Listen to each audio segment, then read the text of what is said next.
Welcome to Tuesday Cafe. I'm Sean Canan, and we are broadcasting live on June 20th from the studios of WMNF in Tampa. Former President Donald Trump was indicted and pleaded not guilty in Miami last week on 37 federal counts related to allegedly improperly handling classified documents and refusing to return them to the government. This hour, we'll speak with a law professor about what the indictment means and what the court will consider. And I want to know what you think about the indictment. How do you think the case will turn out? How will it impact next year's elections? I'd like to hear from you, and the best way for that is by email or by text. You can email dj@wmnf.org, or you can text 813-433-0885. So right now, I want to welcome our guest, who is Stetson University College of Law professor Louis Virelli. Welcome back to Tuesday Cafe, Professor Virelli. Thank you for having me.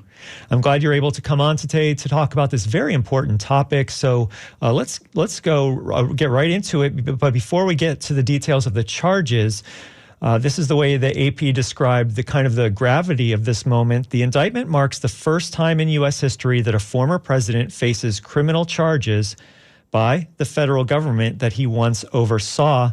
So what would you say about the historic nature of a former president being charged with 37 federal felony counts?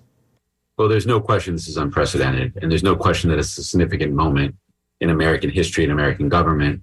It is, although unprecedented, less surprising in light of some of the events since 2016. We've encountered lots of unprecedented situations involving the executive branch in the last 5 to 7 years. So I do think unquestionably it's unfortunate, not necessarily there was an indictment, but that the situation that gave rise to the indictment occurred at all, right? This is not a happy time for American democracy, and how we handle this, both as an electorate and as a government, is going to be important for us going forward. And we'll try to talk about some of that, at least during this hour. Let's talk about the charges right now. Again, according to the AP, Trump has pleaded not guilty last Tuesday in Miami to federal charges that alleges that he hoarded classified documents detailing sensitive military secrets, and he schemed to thwart government efforts to get them back. There were 37 felony counts, many under the Espionage Act. So let's start there maybe. What is the Espionage Act and why was it created? Well, the Espionage Act is, and I should provide the caveat that I'm not a criminal lawyer, I'm a constitutional lawyer, but the Espionage Act is a law that's designed to protect national secrets. Its title is somewhat a red herring in a situation like this, right? President Trump's not being accused necessarily of being a spy. He's being accused of knowingly mishandling or willfully mishandling sensitive documents that don't belong to him, which is a serious charge. So when we think of espionage, we think of spy craft and James Bond and the like. Espionage is a category of conduct that would fall under the act, right? If you are secreting American documents away to a foreign power in a way that you're not supposed to, then of course you've committed a felony that would look like spying. But it covers a broader range of activity than that, like improperly handling, keeping, and managing confidential and classified information. Do you have a handle on some of the types of prosecutions that have been handled under the Espionage Act in the past, and whether people were found guilty? I'm not an expert in the history of the act. I know that it's used rarely, and I know, of course, that it's never been used against the chief executive, against the former president. And part of that is because the president has unquestionably access to all of this information, appropriately so, while in office.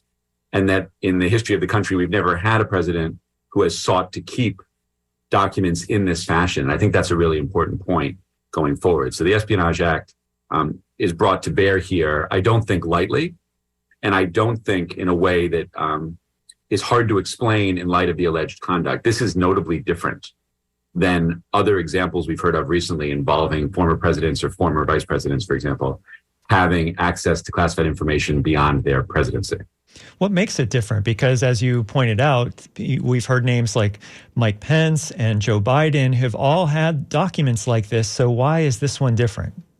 This one's different because of the length of time and the conduct of the former president. So in all of the other examples, at least as far as I'm aware, and I think your listeners have access to the same information, they'll confirm this. All of the other examples mentioned, so Hillary Clinton having information on her email server and President Biden finding information in his garage, and Vice President Pence having information in his office. All of those situations were met with contrition and immediate disclosure. Right? When those documents were discovered, there was every reason to believe for all three cases that it was an accident, that these folks have access to lots of documents, many of which are classified, and that whether it's understandable or whether we are comfortable with the idea or not, it was an accident, and they were turned over immediately. Here we have a very different situation where President Trump had these documents for a year. I don't think it's terribly controversial that he delayed returning them or refused to return them. And there's lots of evidence in the indictment. And that still has to go to trial, but there's evidence in the indictment that he knowingly withheld these documents and refused to turn them over. That is a much different set of choices. And it's important for folks to remember that when President Trump is making these choices, he is not the president of the United States anymore.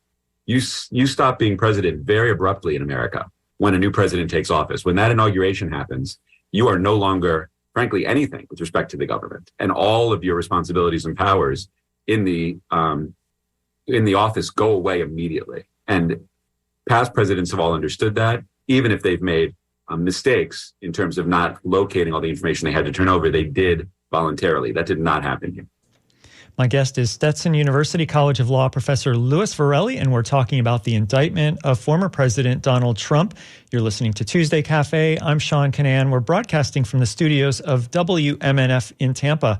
Professor Virelli, one of the things that is notable, especially for those of us in this state, is that while the federal grand jury occurred in Washington and they heard testimony for months, the Justice Department filed the case in Florida, and that's where Trump's Mar-a-Lago resort is located, where allegedly these documents were found, and where many of the alleged acts of obstruction occurred. So what can you tell us about the significance of where the case is filed? The biggest consequence is the judicial pool and the jury pool that are available to hear the case, right? So by filing the case in the Southern District of Florida, the prosecution solves any potential venue problems, right? There's no question that conduct occurring in Mar-a-Lago would be subject to criminal prosecution in and around Mar-a-Lago and the federal district that includes Mar-a-Lago. So that makes it a relatively natural location for the case. The consequences are that Judge Cannon will be presiding. Judge Cannon is a Trump appointee who oversaw sort of earlier permutations of this issue, appointed a special master to review documents, made us several rulings that seemed deferential to former President Trump's authority and privileges, all of which, or most of which, were clearly and sort of vehemently struck down by the Court of Appeals.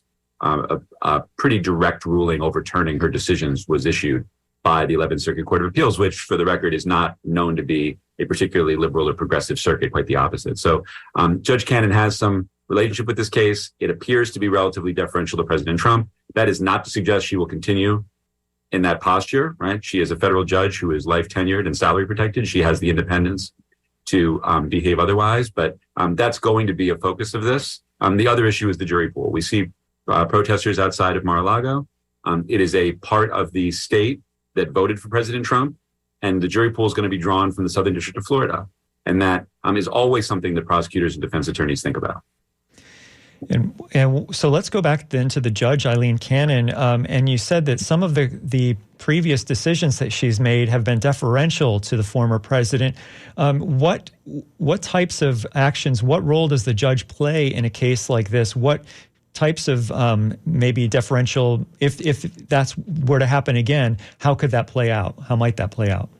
Well, for starters, it's important for people to understand that Judge Cannon will not be deciding whether President Trump did or did not do the things that could lead to a guilty verdict, right? That's the jury's job. Finding the facts belongs to the jury, and this case is going to be fact-intensive. Did the president withhold documents? Did the president misrepresent the documents that he had, whether or not he would return them, things like that are in the indictment. But the judge has a lot of power here. The judge manages the case, and the judge will make evidentiary rulings, such as whether certain information can be heard by the jury, and whether certain information is, for example, privileged because of discussions the president had while president, perhaps, right? Most of the information in the indictment appears to be post-presidency, but it is a cloudy issue in American law how long presidents retain privilege over their conversations about things relevant to their presidency. And we can imagine that the reason we want those conversations to be secret on one level is because we want presidents to be candid with their advisors because they make difficult decisions. And it would be a little nonsensical to say the minute after you're president, everything you say or have said is no longer privilege, right? That would chill presidents while president from saying things that could be discovered later. But the flip side of that is we can't protect these things forever, right? By having been president for 4 years doesn't entitle you to legally protected secrecy for the rest of your life. So the judge is going to have to make some decisions about issues like that. And Judge Cannon, in her previous rulings, has indicated that she favors presidential privilege, executive privilege, perhaps more robustly than other judges have, including the U.S. Supreme Court. So that's going to be something to watch. And on that subject of presidential privilege, how far does that go? I mean, if a president, even when they're a sitting president, if they were to admit to a close advisor that they committed a crime, and then later the government found out from that evidence from the advisor, is that inadmissible just because it's a privilege? That's a very good question, Ryan. That is one of the interesting things about a case like this is we have very little precedent and very little track record to follow in terms of decisions like this. President Nixon made a claim of privilege over the tapes in his office in the 1970s and lost. But he lost because he said, these are privileged because I'm the president, and because I'm the president, they are privileged. He made an absolute privilege argument and lost that argument. So we know that by virtue of being president, you don't get to keep everything you want a secret. There has to be some public interest rationale, some national interest rationale. President Trump has never offered any national interest rationale, as far as I'm aware, in the cases that have been decided by judges involving his claims of executive privilege. But we're going to see those issues at least become available to him in this proceeding, I would assume, right? I'm assuming there's going to be times during this trial where there's going to be some claims that you can't reveal that conversation or that document because it's privileged. And Judge Cannon's going to be the initial decider of that. And that's really where I think the majority of her influence lies. I want to remind people that our guest is Stetson University College of Law professor Louis Virelli, and we're talking about the indictment of former President Donald Trump. You're listening to Tuesday Cafe. I'm Sean Canan. We're coming to you from the studios of WMNF in Tampa. We're live on June 20th right now, and now might be a good time for us to listen to a couple of minutes of what former President Trump said after he pled not guilty. He went to, of course, he was politicking a little bit in Miami right afterwards, but then he went to Bedminster Country Club in New Jersey to give a speech. We'll listen to a couple of minutes of this. The first minute or so is not as great audio quality. The audio quality does get better in the second half. But here's a little bit of what President Trump said. It's a great honor to have you here. And today we witness the most evil and heinous abuse of power in the history of our country. Very sad thing to watch. A corrupt sitting president had his top political opponent arrested on fake and fabricated charges of which he and numerous other presidents would be guilty, right in the middle of a presidential election in which he is losing very badly. This is called election interference, and yet another attempt to rig and steal a presidential election. More importantly, it's a political persecution like something straight out of a fascist or a communist nation.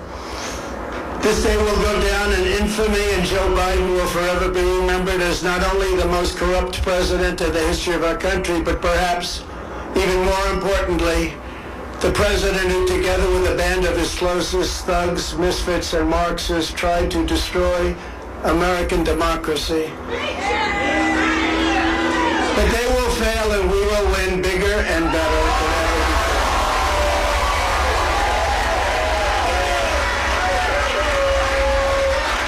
Charging a former president of the United States under the Espionage Act of 1917 wasn't meant for this.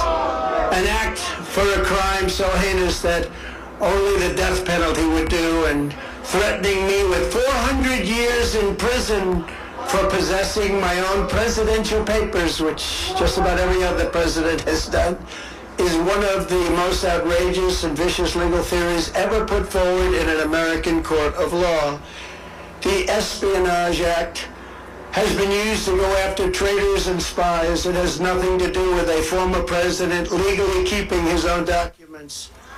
As president, the law that applies to this case is not the Espionage Act, but very simply the Presidential Records Act, which is not even mentioned in this ridiculous 44-page indictment, under the Presidential Records Act, which is civil, not criminal, I had every right to have these documents.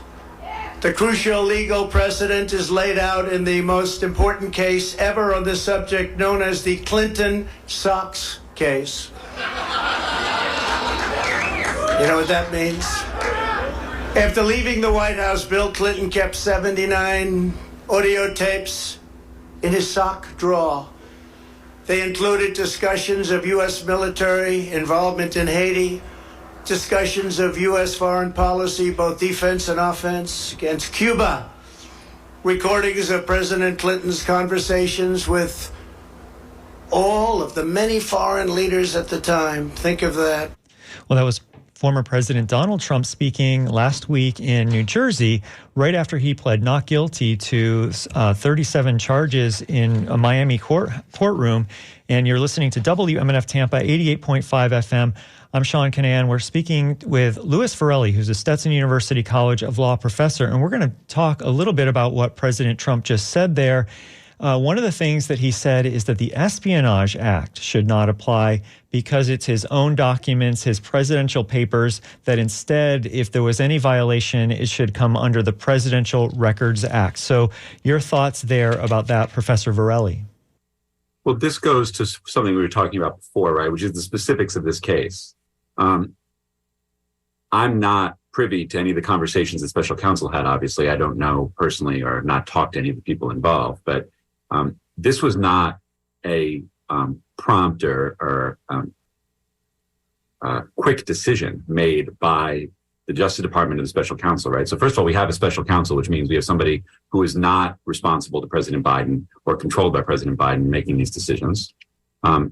And it took them a long time to make this decision, and they compiled a lot of evidence. And the evidence demonstrates willfulness and intentional avoidance of responsibilities and the intentional sort of squirreling away of documents that, with all due respect to President Trump, don't belong to him. They are not his presidential records, right? Classified documents don't belong to the president once the president leaves office. It's important for people to remember, as I said before, a former president is formerly the president. They have no governmental role any longer. So they are not entitled to the same access to information that they would be as president. Of course they're not, right? Because then we would have 5 to 6 people on the planet at any given time, right, accessing classified information well after they were elected or not elected by the American people. So it's just not true that they're his presidential records. And it's not true that this is an ordinary Presidential Records Act situation. He was asked for these documents for a year by the National Archives and refused to turn them over. And there's no reason given for that other than he wanted to keep them. And we know that he didn't keep them responsibly because keeping them in Mar-a-Lago is not a safe place to keep them. And we know that he, or at least according to the indictment, was alleged to have shown them to people who he knew weren't allowed to see them. These are all very different allegations, right? They demonstrate sort of a pattern of intentional, defiant activity by an ordinary citizen of the United States at the time with respect to very sensitive information, at least allegedly. So again, I'm taking the indictment on its word, not to say that it's true, but describing what is alleged. Those allegations are not Presidential Records Act allegations. They are far more serious than that. And on the note of the president, when they're in office, of course, can declassify things as they see fit. How far does that extend? Is that if it hasn't been officially declassified, is there a process? Is there some sort of records review that happens and now a document is declassified, or can they just do it on a whim and perhaps the president can make the argument that, oh, on his last day in office, he just declassified all these things so they're no longer classified? He certainly can't declassify them without creating a paper trail that they were declassified, without documenting that they were declassified. And he certainly can't declassify anything after he's no longer president. As I understand President Trump's claims, he's never claimed that he went through any process of declassifying any of these documents while president. He wishes they were declassified now, I would imagine, but nobody, as I've heard it, has made a colorable claim that they are in fact no longer classified documents. And I believe, and of course the listeners can check me on this, but I believe that the Trump administration or President Trump is admitting that they were classified while he was holding them in Mar-a-Lago. So it is not as simple as the president wishing they be declassified. He has to actually go through the trouble of declassifying them, which he did not do. Our guest is Louis Virelli, a Stetson University College of Law professor, and we're talking about the indictment of former President Donald Trump. You're listening to Tuesday Cafe. I'm Sean Canan. Another thing that the former president said there is that he called this prosecution election interference and yet another attempt to rig and steal a presidential election. I know you're not going to get too much into the politics, of course, but regarding the indictment, does this appear to be a political indictment or an indictment based on laws that were broken? Well, I would say it this way. Certainly, President Trump, by using the word another attempt, is implying that the election that he lost in 2020 was somehow improperly decided. And as we all know, not only is there no evidence of that, there's a tremendous amount of evidence to the contrary, right? Over 70 federal judges all found the election to be valid. Nobody found the election to be invalid in any way. So no legally authorized entity, including Trump-appointed judges. So some of this appears to be the same narrative he's been pursuing since he lost the 2020 election. As to whether this is political, so this is a difficult case. It's a difficult case to prove, especially with the jury pool that comes from a district where President Trump has lots of support and very vehement support. I would encourage people to think of it this way. If running for office is in some way an immunity from criminal suit because you're running for office, then we've entered into a bit of a realm of absurdity, right? There isn't an election going on now. President Trump has declared a candidacy. He's not the GOP nominee yet. As long as he is willing to keep running for president, I would ask, when would this prosecution be appropriate? And the answer is never, right? So on the one hand, running for office can't be a defense against being prosecuted for committing a crime. The next question is, was this crime significant enough to charge a former president with? And I do think we should think of it as charging a former president, not a presidential candidate. Because again, running for president just requires a press conference saying you're running for president and a modicum of fundraising at this point. He hasn't won anything yet. And I would say to the listeners, this is unprecedented in terms of conduct. Reasonable minds can disagree about whether it should have been brought as a criminal prosecution, but the allegations in the indictment support criminal penalties, and they represent conduct that is not only unprecedented, but if true, something that we should all be very, very concerned about. A former president of the United States should not be keeping sensitive information after their president because it's the wrong thing to do.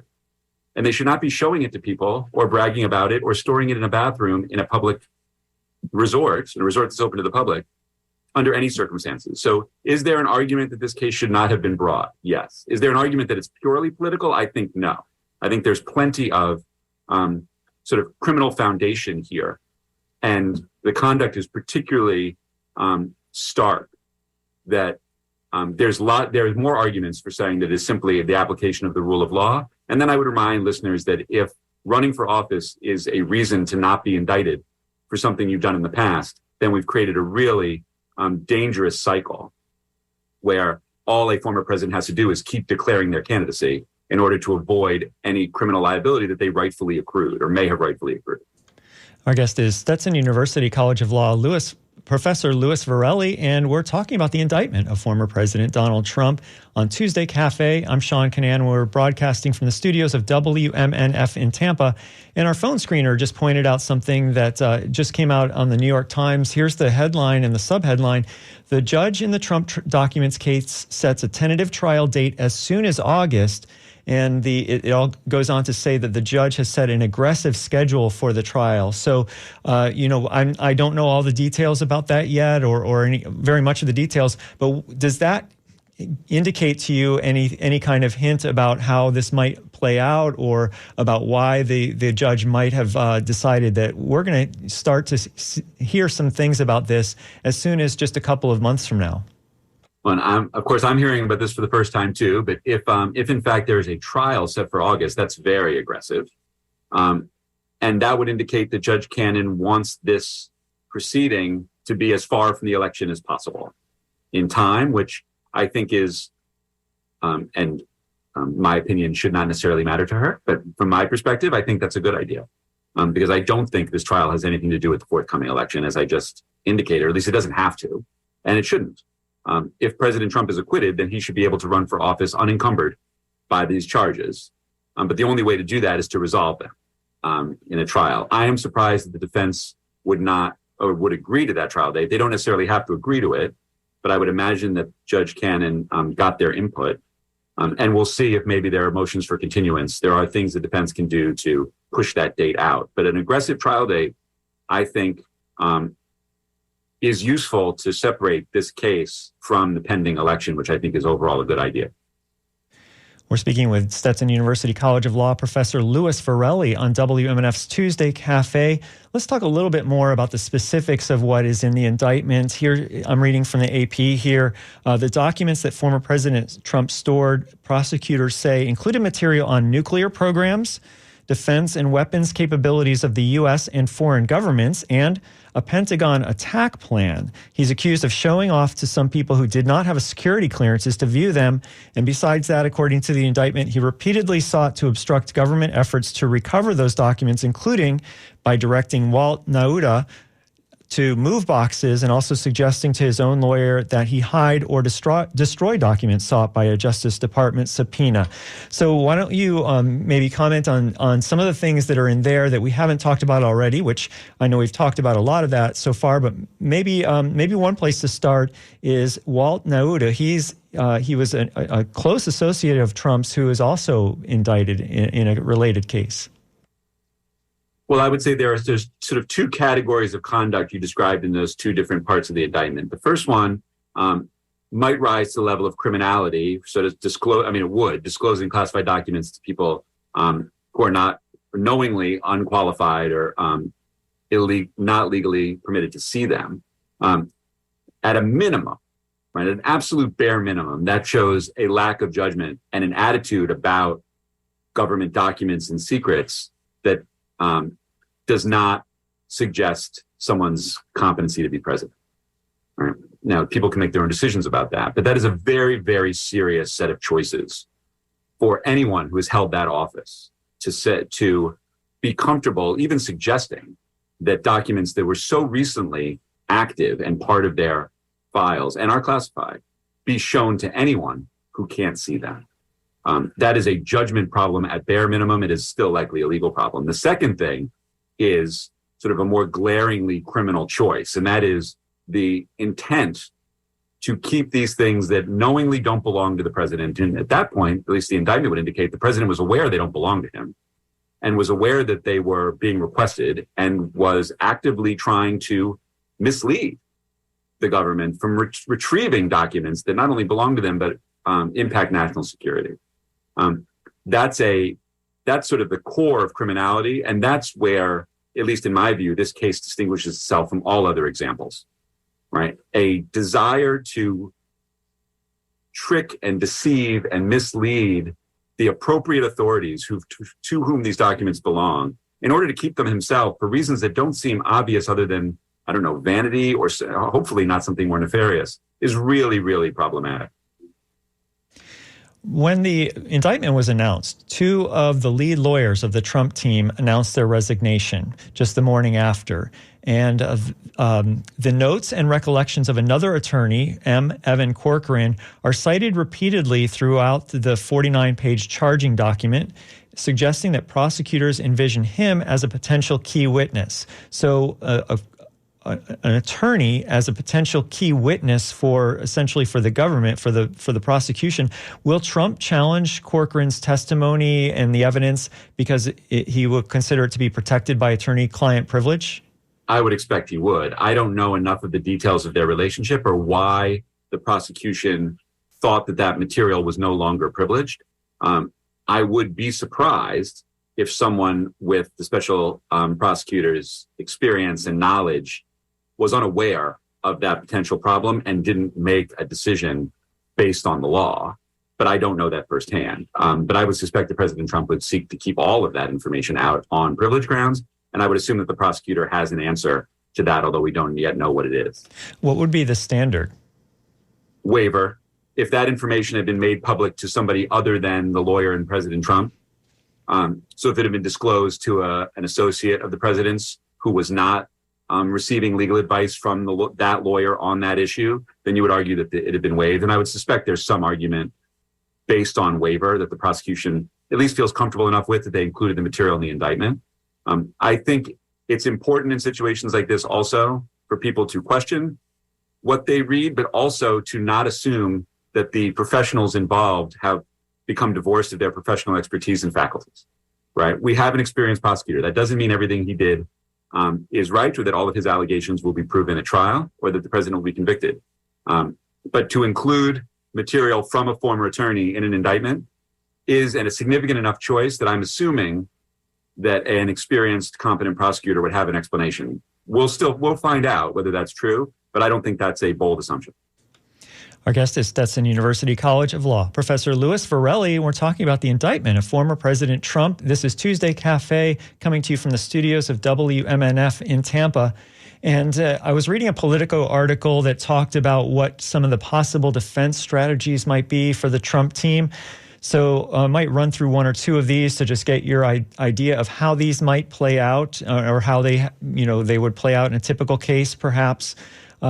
So the first one they mentioned is the motion to dismiss, and Politico describes this as a high bar that they would ask the judge they would try to prove to the judge that some or all of the counts are legally deficient because of things like either selective prosecution, for example, Trump singling out when Hillary Clinton kept emails on her own servers, or the theory that Trump had the inherent authority to declassify and remove material upon leaving office. I think we've addressed that second one first, but in general, how high of a bar is it to dismiss the case if the Trump team asks the judge to dismiss it? It's a very high bar. Now, of course, in a case involving a former president, all of these rules become a little more fluid, right? Because we have considerations that are not typical in the criminal law, but a selective prosecution claim would have to show basically malice or bias against President Trump. And I think the allegations here are unique enough and distinct enough from all the previous cases, as we've talked about before, that I think that's very, very difficult to show. And for Judge Cannon, who's already under a fair amount of scrutiny in a case like this, I think were she to make a ruling like that, she would have to have a very strong basis. Now, again, I'm not privy to all the facts, so it might be that that bar is reached.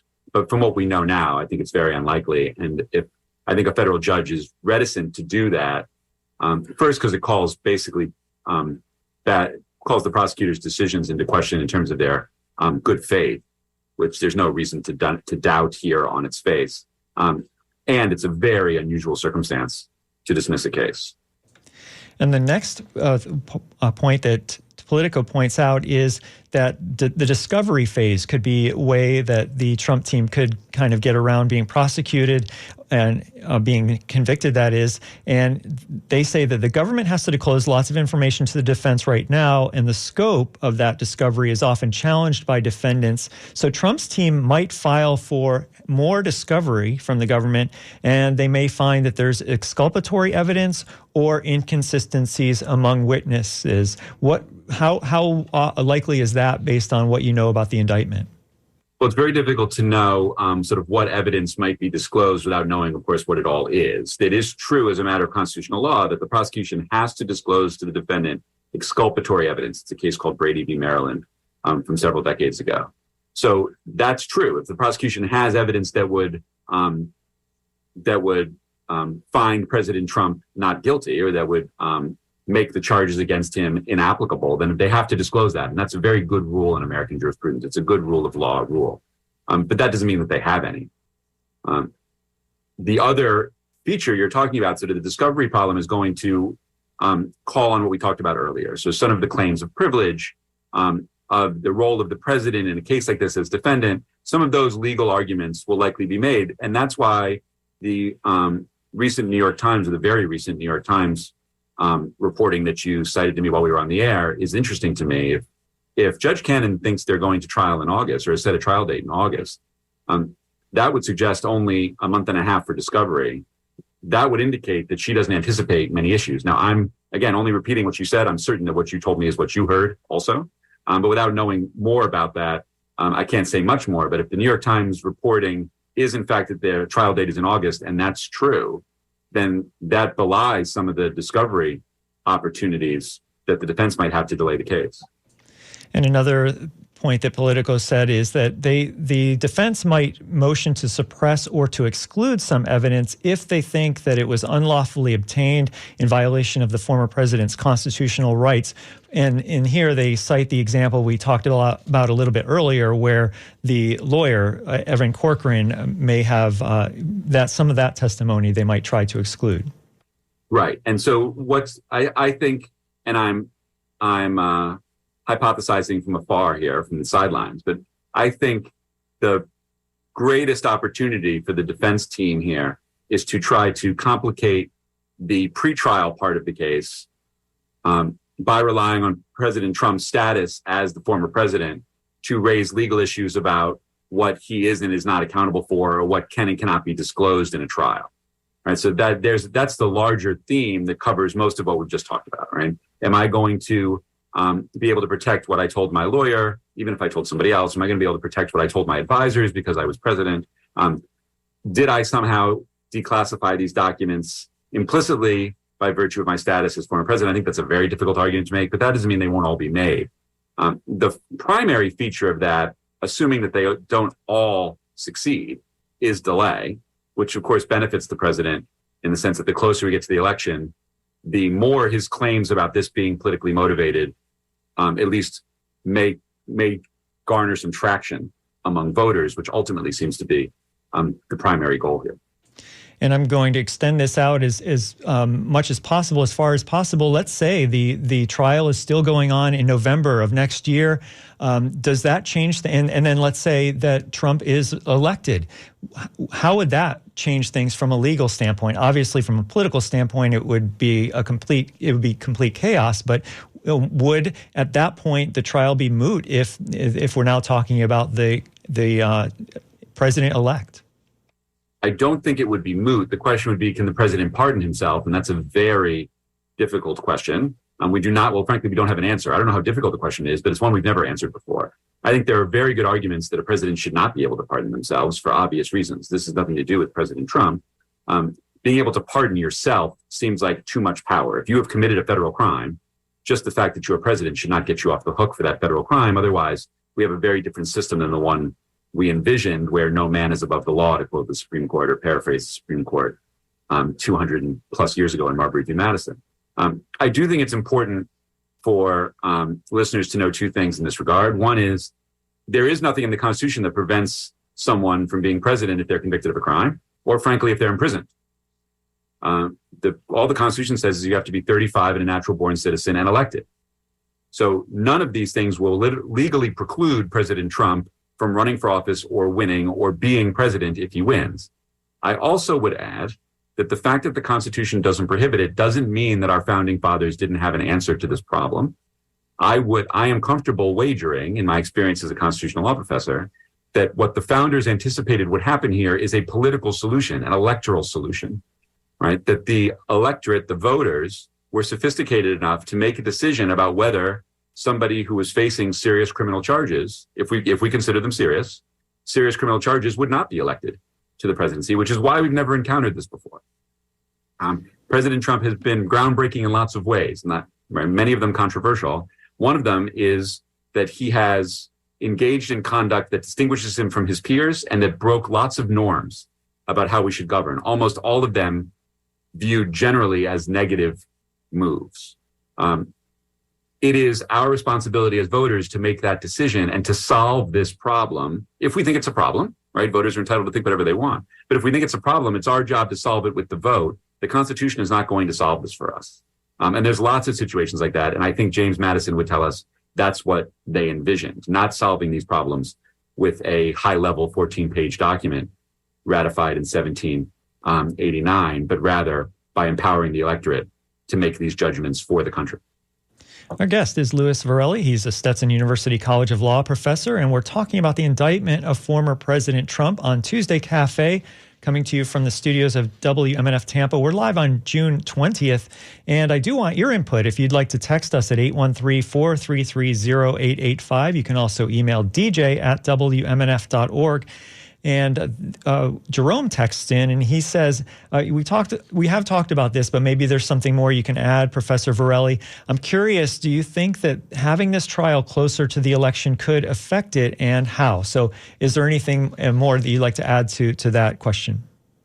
Well, I think this goes back to the point I just made, which is, as a constitutional lawyer, I can't help but raise this point, which is the ultimate check on our political branches, on the president and Congress, is the vote. And that was by design. So if this is still going on closer to the election, then I think it's absolutely important that voters consider not only the outcome to President Trump, but the conduct being alleged when they decide if they think President Trump is fit to be the chief executive. Again, they are entitled to make any decision they want, but it is not irrelevant. And I think there are some arguments or some people claiming that somehow this is a facade. The language of the indictment does not suggest that to me. The conduct here is unique. The conduct here, alleged conduct, is intentional and directly violative of all reasonable responsibilities of a former president. And we should take that seriously when voting, frankly, regardless of how far we are from the election, but certainly if it becomes, if we're learning more about it as the election draws near. Well, so far we have heard from one side of this. We heard from President Trump earlier, but let's hear from the prosecutor, special counsel Jack Smith. Here's what he said, just a couple of minutes of what he said when the indictment was unsealed. So here's Jack Smith. Today, an indictment was unsealed, charging Donald J. Trump with felony violations of our national security laws, as well as participating in a conspiracy to obstruct justice. This indictment was voted by a grand jury of citizens in the Southern District of Florida, and I invite everyone to read it in full to understand the scope and the gravity of the crimes charged. The men and women of the United States intelligence community and our armed forces dedicate their lives to protecting our nation and its people.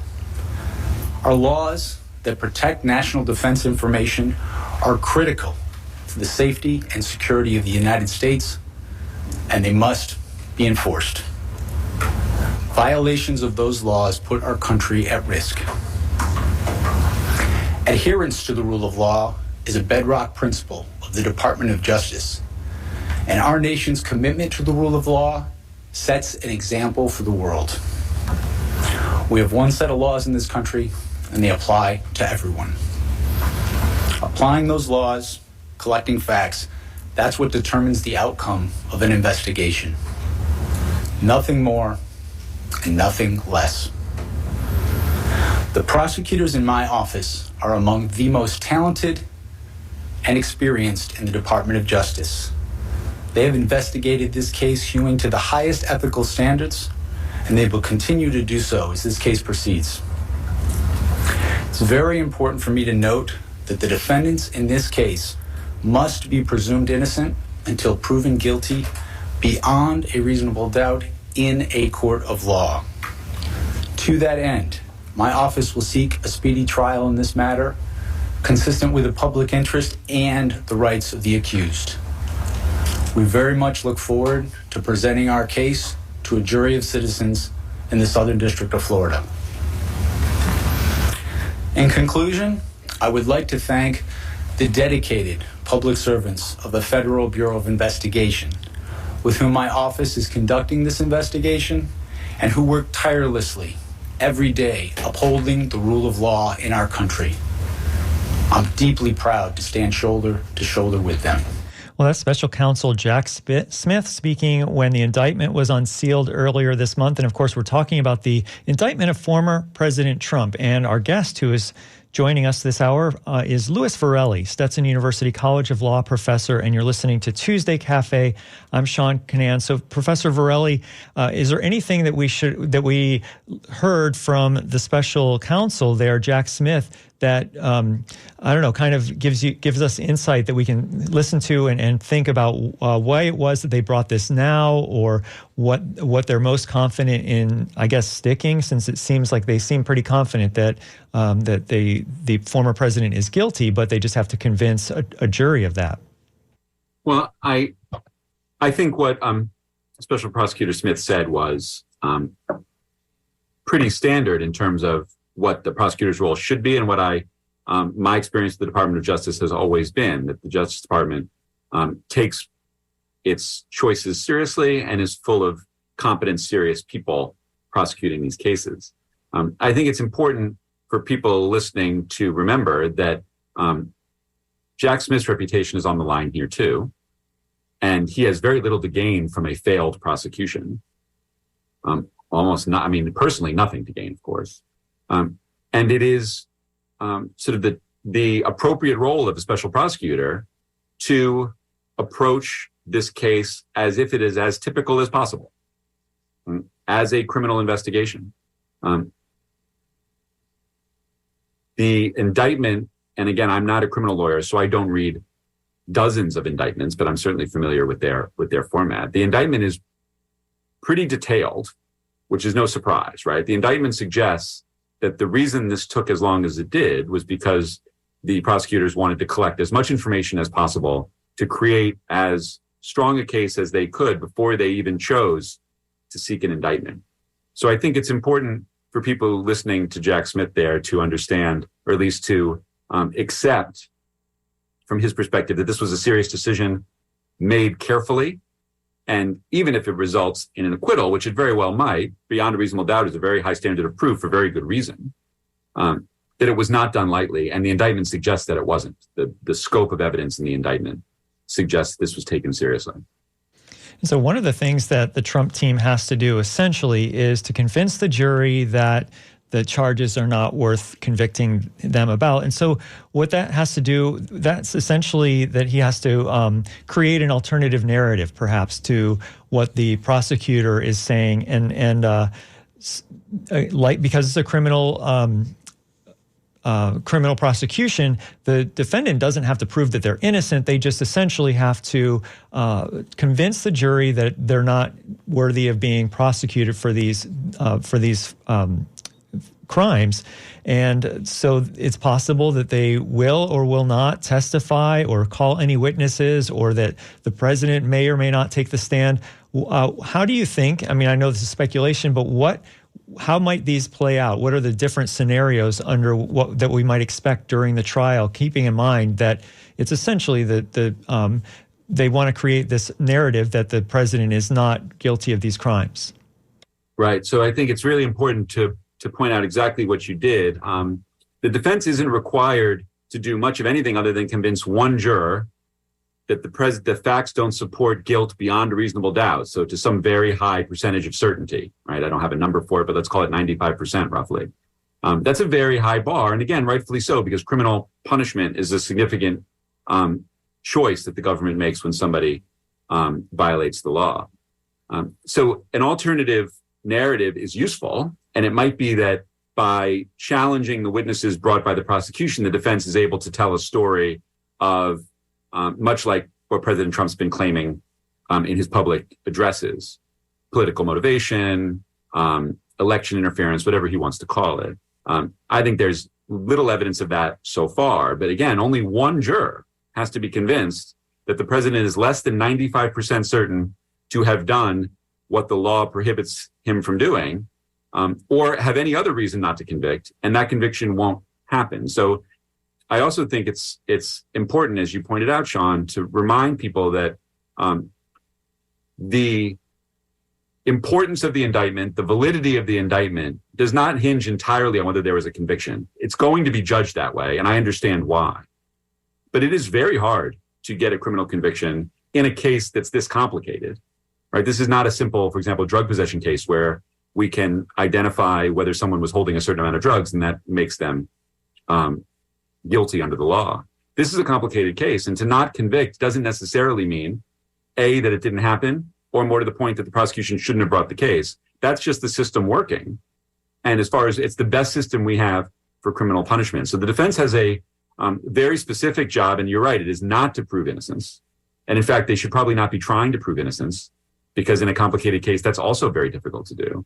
They just want to prove or demonstrate that the prosecution can't prove guilt beyond a reasonable doubt to 12 jurors or to a full complement of jurors, a unanimous jury. So it is a very different goal. It's going to be mostly about trying to create suspicion or doubt in jurors' minds about the veracity and motivations of the people providing evidence. In these cases, I mean, I know this is unprecedented, but in as similar as you can think about of a case like this, would it be uncommon for the person who's accused to take the witness stand? I don't have statistics for you on that. I would be surprised if President Trump's legal team advised him to take the stand. Of course, as we know, one of President Trump's most sort of profound qualities is his interest in not following other people's advice necessarily or doing what he chooses to do. And it's his prerogative, but I would be surprised if he testified. There's very little to gain unless they believe that the jury is going to be particularly sympathetic to hearing from him, in which case I would imagine they would be sympathetic to him without hearing from him. Right. So I think there are lots of challenges with a witness testifying. It's a very difficult thing to do, especially under cross-examination. So I would suspect we don't hear from President Trump under oath. And that is not an indication of innocence or guilt. Right. That I think is just the appropriate choice in a case like this. And I think probably the common one, even though I don't have statistics for you on how this usually works. Bob writes in, he asks, is there film of Trump at the dinner party showing the docs? And I'm looking at a 2017 article by Reuters that talks about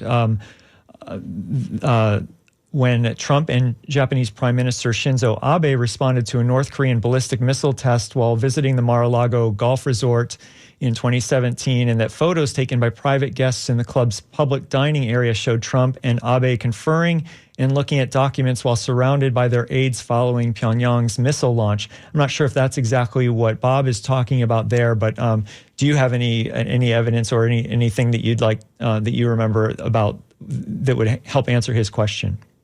I don't know, frankly, if there's video, but Bob raises an interesting point, which is part of sort of our modern jury system, which is we are so accustomed to video footage of things now that there is sort of evidence in the trial lawyer world, in the jury trial world, that a lack of video evidence tends to draw suspicion from jurors. If there isn't video, it didn't happen. There is evidence in the indictment of people having conversations about seeing these documents and being shown them, people saying that they were shown them, and those being people who were not allowed to see them. So there is evidence to that effect. I don't know if it's video evidence, but it's a good point that Bob makes that the presence of video, the ubiquitous nature of video evidence is both a blessing and a curse, right? It can be useful, but it can also be problematic if we expect it to occur everywhere. As far as President Trump having dinner with Prime Minister Abe and having potentially sensitive documents there, having that in a public dining room, again, probably a bad idea, not a violation of the Espionage Act, because it's not likely that any of the people around that table were not permitted to see those documents. But there's certainly a line to be drawn there. If you walked across the room and showed them to somebody, then of course we'd have a similar problem. That should not be something that a president ever does. And it should not be surprising to someone who holds the office, someone who hears a top secret security briefing every morning in the Oval Office about the dangers in the world around us, is aware that these things are a secret. So I think that's an interesting example of sort of where the line might be. But Bob raises an interesting point about video evidence. Well, I'm afraid we're out of time, but I want to thank you very much for coming on WMNF's Tuesday Cafe, Professor Virelli. Thank you so much for having me. Louis Virelli is a Stetson University College of Law professor, and we've been talking about the indictment of former President Trump. And if you missed any of this interview, you can watch the video beginning this afternoon. It'll be on our website, WMNF.org. Tuesday Cafe also airs on the television station TBAE on Tuesdays at 8 in the morning and 2 in the afternoon. I want to thank our phone screener and our producer today, John Dunn. You've been listening to Tuesday Cafe with Sean Canan, News and Public Affairs Director at WMNF Tampa. During this time slot tomorrow, Shelley Reback will host Midpoint. And coming up next is Wavemakers with Janet and Tom Scherberger. They'll speak with the NAACP's Yvette Lewis about tonight's Stay Woke gathering in Tampa. This has been Tuesday Cafe, coming to you live on June 20th from the studios of WMNF Tampa, St. Petersburg, Sarasota, and Lakeland. Thanks so much for listening, and thanks to everyone who contributed during our recent fund drive. You can still donate at WMNF.org. Thanks for listening.